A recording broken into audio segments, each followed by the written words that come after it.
that main email. So let's say you wanted to choose one of those templates to go ahead and customize for yourself, or you wanted to even see some of the broader things, right? The design studio, the studio arm of Coldwell Banker is constantly adding and updating templates in this system for you guys to use.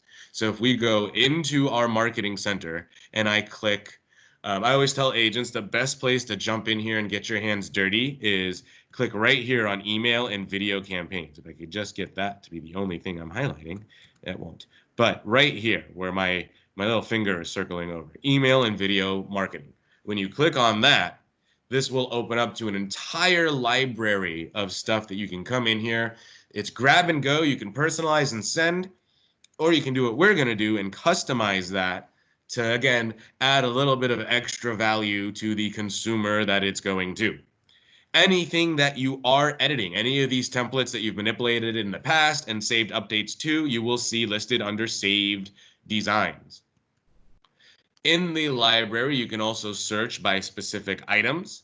So for example, stuff related to the COVID-19 crisis, if you type COVID, there's tons of templates related to that, things like virtual open houses, tips from working from home, real estate tips, etc. If we go back, I can delete my search feature and then go ahead and look at them all again. Again, email and video is selected. You can also get print materials if you want to look at those. Not what we're talking about today, so I'm not going to go much further into that. I'm going to go ahead and click on saved designs because, as I noted, this is a monthly email that I send out. So all I do is, now that I've created that template that I like, I just go in there and update it every week. When you click on any specific template, you will see the same message that you see on any of the other emails that are built into the system.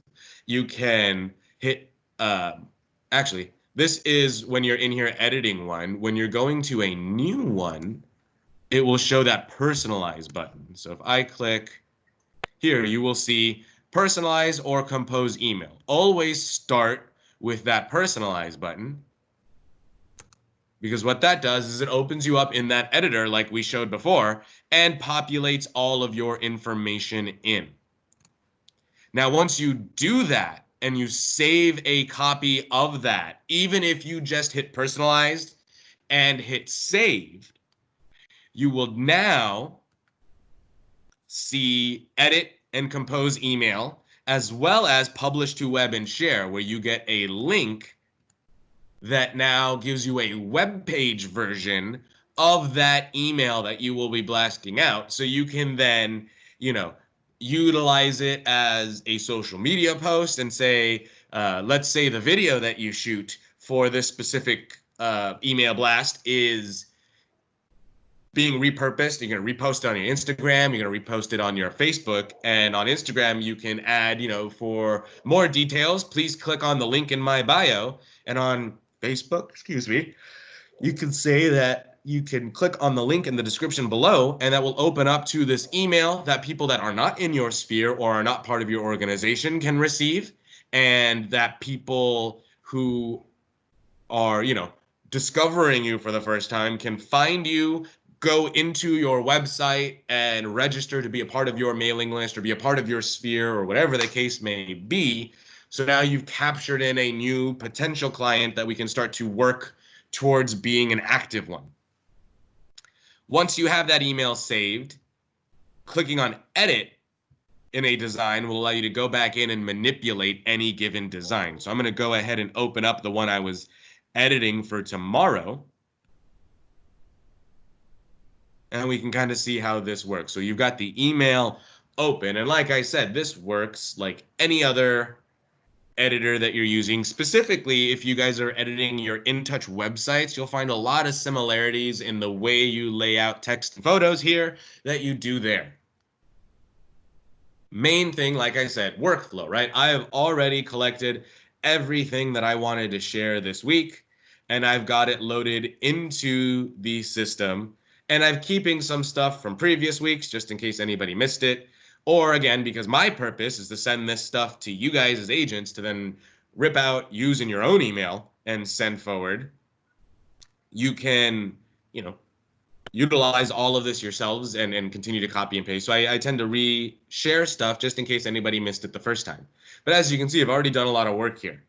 Now, this is the video from last week. So let's start with adding video. Clicking on this will allow me to edit what is there, but I'm just going to go for ease's purpose. Let's go ahead and remove that and say I wanted to drop a video right here to start this section. So the first thing I obviously need to do is have a video that I am going to drop in there. I have already filmed one and put it to my YouTube page as an unlisted video. Again, if you're unfamiliar with those kind of things, I teach a YouTube 100 and a YouTube fundamentals classes. So do some of my colleagues. It's a great place to kind of start with that. So I'm not going to get into too much detail there. What we're going to do is go into my YouTube studio so I can grab that unlisted video that I went ahead and uploaded, and we'll then transfer that over to the email. And to do that, all you have to do is go to the video and just grab the share link, which you can also do. Oops. When you're viewing a video,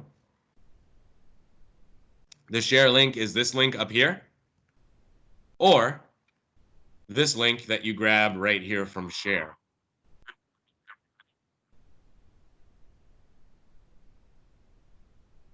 Now, once you have that, adding video is just as simple as choosing where we need it to go.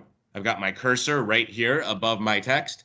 I'm going to hit insert video and paste. All you do is add that share link, hit submit. This only works for video uploaded to YouTube or Vimeo. And that will drop in something that you can then resize to fit. And just like that, you're set. Video is in. Oddly enough, guess what? The same thing works for photos. If I wanted to add a photo, all I have to do is click where I want that photo to go, choose insert image, and an entire library is going to pop up. So first is my images, things that I've uploaded, and you can choose to upload an image right away. Drag an image or select a file and have it upload in. Or you can click this stock item, and there are tons of royalty-free stock images that are in here for you to utilize as well if you need something quick and you think one of these can easily fit the description. All you would do is choose one. And now that it's in there, resize. And just like that, it's there. To delete an image, you just click on the image. Click on the, just like in a Word document, move the cursor next to the image and backspace, and the image is gone. Adding links, like you can see here, into a specific section is just like it's done in, again, any other section that you would do this in. You would select the text that you want to be quoted, or you can always do a click here for more info kind of thing, whatever the case may be. You could choose just the click here, you could choose the whole thing, and we click on these insert edit link, the chain link that is connected. If you have an existing link that you want to get rid of, highlight it, hit remove link, easy peasy. If you want to add one, insert link. We're going to paste the URL we want this to go to right here, which obviously isn't that YouTube video. I want to grab, let's just say I want to grab this. So let's grab that, put it right there. Click here for more info as the text. I'm going to put new window. You don't have to change the target. It's just a little cleaner sometimes to do a new window, depending on what the user is using, especially if they're using a mobile phone. Hit OK. And just like that, the link is now set and active. As you can see, I can hover over it. If I want to get rid of it, remove link, and it's gone. Delete the text.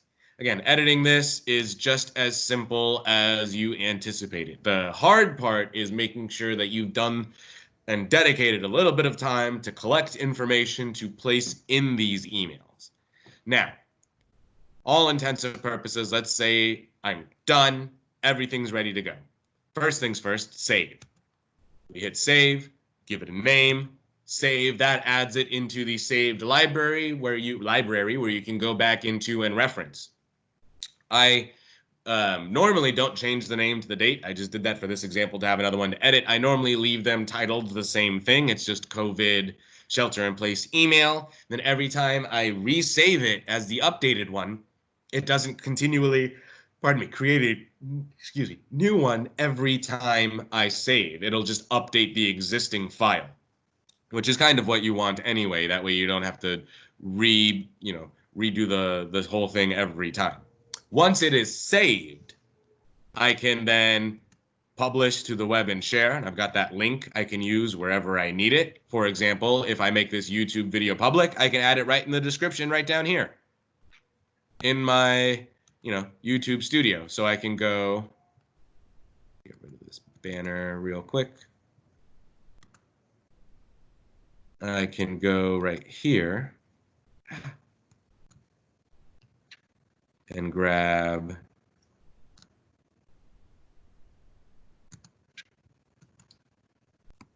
that link and drop it in there. You'd also use tinyURL to make that link better to look at, or bit.ly. Again, examples purposes, we just want to repurpose it and continue to drive the fact home that everything is nice and connected and neat and neatly raised. The other thing, obviously, is to send it to everybody. Now, there's two ways to go about this that I will show you. First way, compose the email. If you've got everybody in your sphere, and more importantly, you've organized your sphere and grouped them properly, all you have to do is you will see the email populate in here by itself. Don't touch anything. And don't add text above this. It looks weird. It looks bad. Don't do it. If you had anything to say, it should have been in the email. Once you're here, you can change the subject.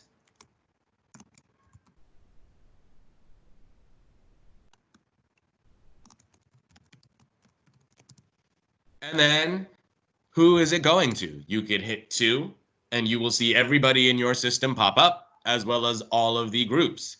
You can choose a group, save the changes, and just like that, they are added in there. You can also add an email, and as you can see, it'll start to search for your contacts. Or you can add an email that isn't in the system.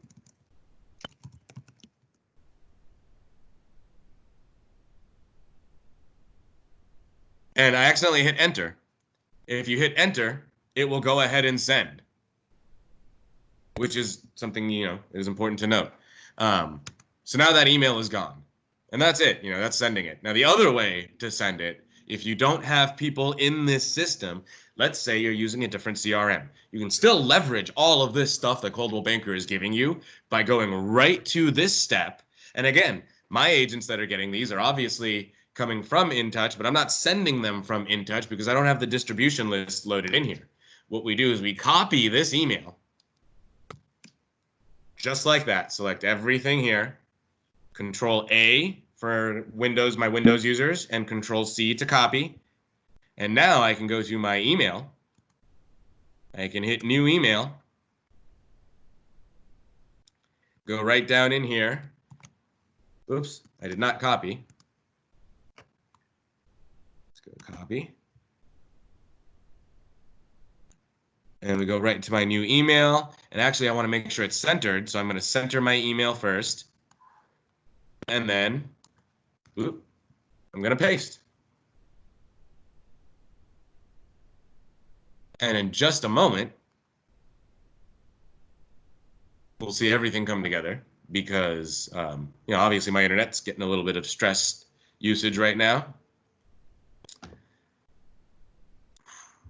But what that does normally, it's just taking its time to think, is give you, there we go, give you the email right here to send, where you can then clean up a little bit. I've got this showcase property thing here I don't need, so we delete that. I can go in here, if it's not coming out of InTouch, sometimes these images don't necessarily keep their size. So you can go in here, grab and resize things to be as big as they need to be. All of your links, as you noticed, will be live and active. If I hover over this, that'll take it to that YouTube video it needs. If I hover over this, that's to the museum. It's another museum. Again, if I want to make that picture a little bigger, I do that. And same for the stuff up here. You grab, you fix, make sure it all looks just like you want it to. And once you are ready, same thing, add your subject, add who it's going to, and hit send. And there, all we have done, I've obviously I had some of this put together, but I'm not going to lie to you. I started at 9 o'clock re-editing this email because that's what I do on my Thursdays. And within a half hour, within an hour, including, I started at 9 o'clock, I started putting all the information in. And within this hour and a half, I've gotten everything done and it's ready to go to my clientele. And like I said, they've got an email now that is revisitable, that is including a bunch of things that is great for their family, that is on the pulse of what is going on in our communities right now, and that has a warm message related around it. Because again, you guys are community figures. You guys are people are making 30-year plus purchases through you guys, and they are making they're setting roots, building families, and whom better to receive information about what's going on in their communities and stuff related to what's going on in their lives than the agents that they are working with. So I highly recommend going in here, having fun with these, playing with them, and again, think about how you can make these sustainable and continue to tie them into your website, your social media channels, or any other facet of marketing, your marketing plan that you are putting into action. I'm going to go ahead and stop sharing my screen and open up the floor for questions. And let's see. Feel free to unmute yourselves. I will, of course, start looking through the chat to see if there are any here. Is there a way to include lead? I'm sorry, that was really broken up. I heard, is there a way to include, and then that was it. Lead magnet. Did you say lead magnet? Yeah. I have no idea what lead magnet is. So in trying to build your email list, you basically have people click on something to download, like a checklist for a new home buy, and that's your lead magnet. Oh, I mean, so you could, that would be just like linking anything in regards to a web page too. So if you had a downloadable form or something that you're linking to, or like a PDF that you want people to click through and download, it would be the same kind of process. You would need to just take wherever it is being housed. If it's like a DocuSign link or something like that, you would copy that link and then say in the text of the email, click here to whatever the text is, and insert that hyperlink by using those two linked chain buttons. But I guess where my other question is can we house those lead magnets if it's something from a specific third party, email me or your FMS directly, and we can look into that. Okay. Third parties and the way they communicate with other corporations is just as comfortable as it is in any other business. We're going to have to see what their because software works in languages. That's what code is. So if they don't speak the same language, it can sometimes get tricky. But email me or your FMS directly about what you're trying to do, and we can kind of do some homework and look into it. So what I was hoping is that we could house that on InTouch. So it's basically a web page where it has all the different magnets.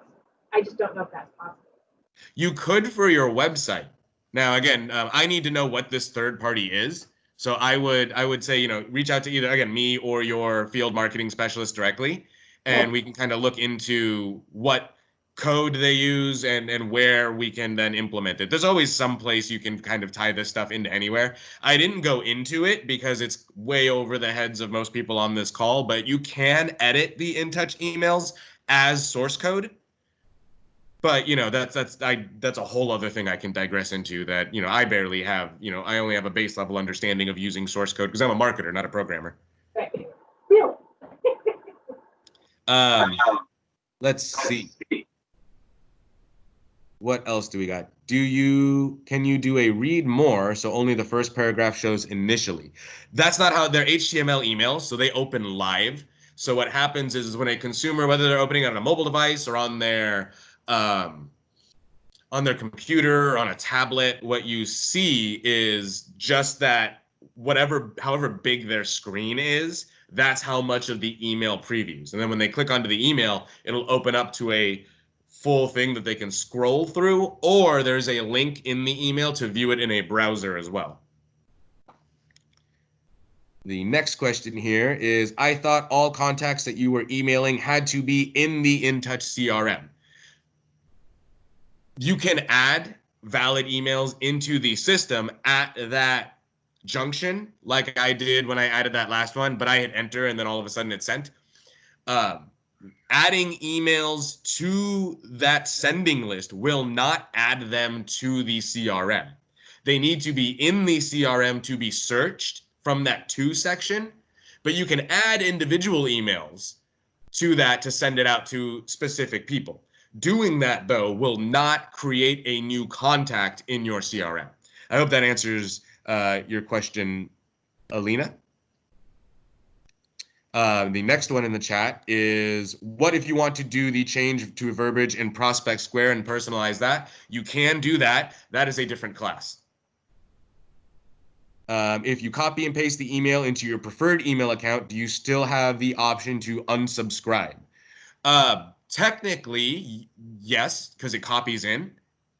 You can remove that. I wouldn't suggest you do that because it technically has to be there by canned spam law. But it's just when you copy that, because what happens is, and as you, let me see if I can let me share my screen again. What happens is when you are sharing, see how there's a gray box around this email? So let me unhighlight it. There we go. There's a gray box here that appears around the actual HTML email itself. That gray box is the unit in which all of the code is contained in. So it will all appear in this section. If you also check to include showcase properties, which will include homes on your, linked through your IDX feed from the website, as you can see, that also is selected as a part of this unit, even if it's not part of the box. So once you start deleting stuff, if you go into your individual web browser, you can see like certain things are individually grabbable, and then certain things will grab as blocks, like these chunks. So that'll be like the disclaimers and things like that all automatically load in for you, so you don't have to worry about any of those things. Well, can I say something? I think that it's not smart to take that out because I'll tell you personally, when I can't unsubscribe to something and it's really bothering me, I just hate that person. I don't want to, I would never do anything with them because they won't let me get loose from all the emails. You know what I mean? This is also true.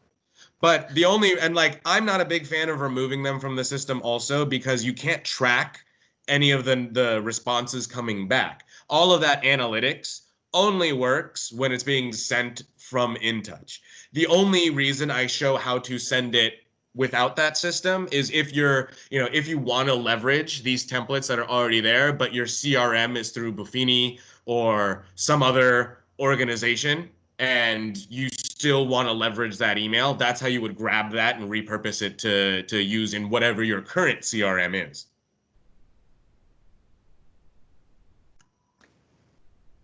Let me see if there are any other questions here. If they are not in InTouch CRM, they will still get the email. Only if you add them to that to section. If you don't put them in there, well, let me just go back and show it.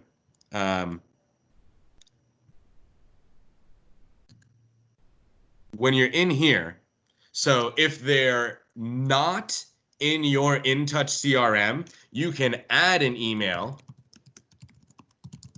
by putting it there. That will send them this email, but it will not add them to your CRM. To do that, you would still have to go back into contacts and add a new contact, or add them to whatever spreadsheet that you have running. And then when you do your like quarterly or monthly or whatever your uploads is to refresh your database, whatever your processes is, you would have to add them to the database to have them show up when you hit 2, and then to be able to search here for a specific person, or to have them in a group where you can then add a specific group of people. If they're not in the CRM, you can't utilize them in that feature, but you can still send people emails directly here and track the response that comes back. Whether they, you know, when I say that, I mean whether they like clicked to open the email, whether they didn't open the email, whether they unsubscribed, whether it bounced, all of that data comes back only if you are sending it out of the InTouch system. Like I said, the only reason I show the option to copy and send otherwise is just in case you guys aren't using InTouch as your CRM. I'm not abdicating, obviously. It's free. That's why I recommend you guys use it. It's already built into your ASP, and it's a great program. But if you guys don't like it, there's nothing I can change about, you know, personal preference. If you have something that works for you and that's comfortable for you, I still want to make sure you guys know you can leverage all of what's in here and not have to spin your tires on something that's already been done. Are there any other questions? I will put, you know, let's say 15 seconds on the clock. Thank you, Todd. I got a good job. I appreciate that.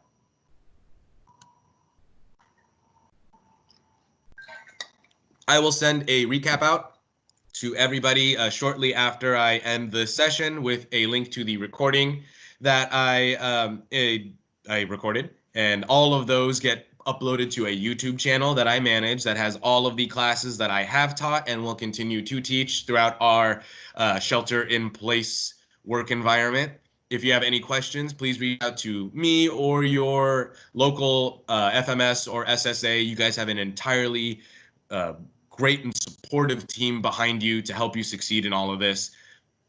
I hope everybody found this valuable. Go out there, have fun, send something out to your clients, and remind them that you're here for them. Everybody take care, stay healthy. I'll see you all next week.